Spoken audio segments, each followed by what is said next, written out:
Bus వేసి తిరిగి ఏంటి అంతా అయిపోయిన తర్వాత పవర్ పాయింట్ ప్రెజెంటేషను. దాంట్లో ఒక విలేకరు గారు కుంటితనంగా అడిగాడు. మంచోడు ఆయన ఏమడిగాడు, ఏమండి మొత్తం అమరావతి అంతా తిరిగారు కదా, మొత్తం అంతా పొద్దు నుంచి క్యారేజీ కట్టుకుని రాత్రి సాయంత్రం దాకా తిరిగారు కదా, ఇది సంపద సృష్టించి అమరావతి నిర్మాణం చేస్తాను, ఇక్కడ సంపద ఉన్నాను కదా, ఎంత అవుద్ది, ఎప్పుడులో పూర్తి చేస్తారన్నారు.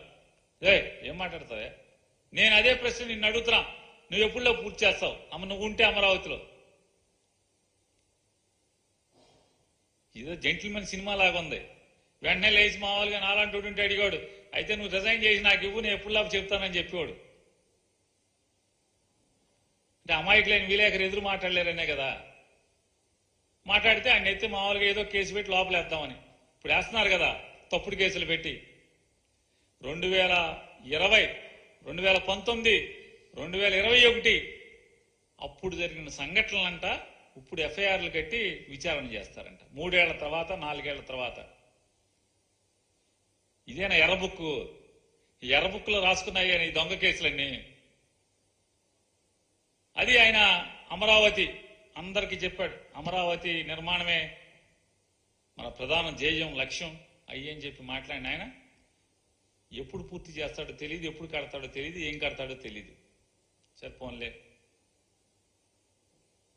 పోలవరం వెళ్ళారు చంద్రబాబు నాయుడు గారు. పోలవరం నాశనం చేసిందేమో ఆయన. అంటే ఉద్దేశపూర్వకంగా నాశనం చేసి ఉండకపోవచ్చు. ఆత్రం 2016లో మొదలుపెట్టి మొత్తం సినిమాల్లో చూపించినట్టుగా మంత్రదండం ఇట్లా అనగానే మొత్తం డ్యామ్ నిర్మాణం చేసేట్టుగా పోలవరం డ్యామ్ని వాస్తవంగా డ్యామ్ వేసుకున్నదేమో, డ్యామ్ ట్రాన్స్ట్రాయల్లో ఏమో టెండర్ వేస్తే వాళ్ళ దగ్గర నుంచి ఒక కొత్త జియో తీసుకొచ్చి దాన్ని ఆయనకి నచ్చిన వాళ్ళకి వర్కులన్నీ కూడా పంపకం చేశాడు. సరే నచ్చిన వాళ్ళకి చేసుకున్నా ఇబ్బంది ఏముంది. కానీ గ్రామాలు ఖాళీ చేయించకుండా, గ్రామాలకి నష్టపరిహారం ఇవ్వకుండా, గ్రామస్తులు ఏ గ్రామాలైతే ఖాళీ చేస్తున్నారో ఆ ఖాళీ చేసే గ్రామాలకి ప్రత్యామ్నాయంగా ఇళ్లు నిర్మాణం చేయకుండా, ఊళ్ళు ఖాళీ చేయకుండా కాఫర్ డ్యామ్ ఎలా నిర్మాణం చేస్తారు? కాఫర్ డ్యామ్ నిర్మాణం చేస్తే ఏమవుతుంది? ఊళ్ళు మునిగిపోతాయి కదా. పోనీ డైవర్షన్ ఛానల్ ఇచ్చారా? స్పిల్వే అవ్వలేదు, డైవర్షన్ ఛానల్ ఇవ్వలేదు.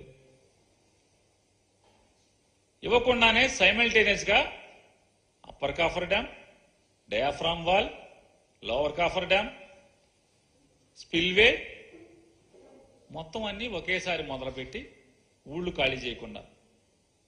కొంత దూరం కాఫర్ డ్యామ్ కట్టిన తర్వాత వాళ్ళకి అర్థమైనట్టుంది. ఎవడో ఇంజనీర్ చెప్పాడు, sir coffer dam, upper coffer dam మూసేస్తే మొత్తం ఊళ్ళు మునిగిపోతాయండి, మరి నది వెళ్దు కదా అంటే, అయితే మధ్యలో బొక్క వదిలేయండి. ఆ మధ్యలో కాఫర్ డ్యామ్ పూర్తి చేయకుండా ఆపేయటం వల్ల ఏమవుద్ది? వాటర్ దిగదాన్ని వెలాసిటీ, హై వెలాసిటీతో కట్టినటువంటి డయాఫ్రామ్ వాల్ మొత్తం కొట్టుకుపోయింది. ఎంత లోతు కొట్టుకుపోయిందో తెలియదు. కొత్తది నిర్మాణం చేయాలంటే 800 నుంచి 1200 కోట్లు అవుద్దని జగన్మోహన్ రెడ్డి గారు ఉన్నప్పుడే అంచనాకు రావడం జరిగింది. ఆ డబ్బులు ఎవరు ఇవ్వాలి? కేంద్రం ఇవ్వాలి. అరే బాబు, బీజేపీ నాయకులారా, బీజేపీ ప్రభుత్వం నుంచి పోనీ చంద్రబాబు నాయుడు నిర్వాహకం వల్ల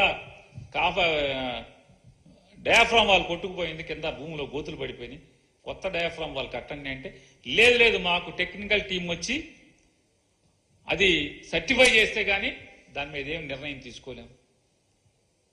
ఏతావాత చంద్రబాబు నాయుడు, భారతీయ జనతా పార్టీ ప్రభుత్వం కలిసి కదా పోలవరం డ్యామ్ని ఇలా నాశనం చేసి వాళ్ళు ఇట్లా ఈ రకంగా. ఇవాళ జగన్మోహన్ రెడ్డి గారు coffer dam, upper coffer dam పూర్తి చేయటమే కాకుండా స్పిల్వే పూర్తి చేసి మొత్తం యాఫ్రాన్స్ అని నిర్మాణం చేసి నీళ్లన్నీ కూడా డైవర్షన్ చేసే పరిస్థితి ఏ స్థితిలో ఎవరికి వచ్చింది? జగన్మోహన్ రెడ్డి గారి ప్రభుత్వంలో కదా. ఆ రోజు నుంచి మోడీ గారి ప్రభుత్వం డయాఫ్రామ్ వాల్ ఏం చేయాలనేది మొన్నటి దాకా ఎన్నికల వరకు కూడా కనీసం చెప్పని పరిస్థితి. వెళ్ళి ఏం చేయాలంటే చంద్రబాబు నాయుడు గారు, ఏమండి పోలవరం ఏంటి, ఎప్పుడు కడితే ఎప్పుడు పూర్తవుద్దండి? ఏమో నాకేం తెలుసు. ఆయన అప్పుడు మేధావి, 40 ఏళ్ళ ఇండస్ట్రీ అనుభవజ్ఞుడు, 72% పోలవరం నేను నిర్మాణం చేసేశాను అని చెప్పేటువంటి ఆయన లెక్క ప్రకారమే 72 చేస్తే మేమేమి చేయలేదనుకుంటే మరి మిగతా 38% ఎంతసేపు? 2 ఏళ్లలో 78% కట్టినోడివి, మిగతా 30% ఎప్పటిలోపు కట్టాలి?